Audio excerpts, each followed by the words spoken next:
నమస్తే అండి. మేము ఏలూరు నుంచి వచ్చాము. ఇంతకుముందు ఒకసారి ఇక్కడికి రావడం జరిగింది. కానీ అది అప్పటికి ఇప్పటికీ కూడా అసలు చాలా బాగా డెవలప్ చేస్తున్నారు. ఇక్కడ అనాథల్ని చూసే విధానం ఏంటి, అసలు నిజంగా ఎవరో చెయ్యలేనటువంటి సాహసం శంకర్ గారు చేస్తున్నారు.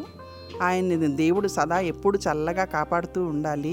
ఈ అనాథలు కూడా అసలు ఎక్కడ అశుభ్రం అనేది లేకుండా అసలు ఇంత ఇదిగా చూస్తున్నారు అంటే నాకు చూడగానే చాలా ఆశ్చర్యంగా ఉంది.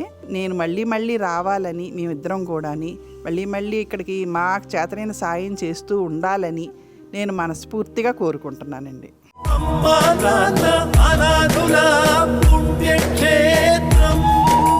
అమ్మా నాన్న అనాథ ఆశ్రమంలో జీవిస్తున్న అభాగ్యుల అన్నదానానికై తోచిన సాయం చేసి ఈ నిర్భాగ్యుల ఆకలి తీర్చి వారి కన్నీళ్లు తొడవండి.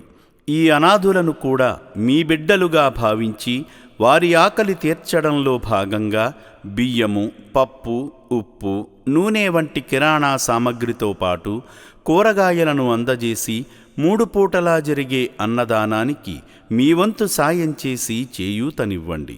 పూటకు 600 మందికి అన్నదానం చేయడమంటే ఎంత కష్టమో తెలియంది కాదు.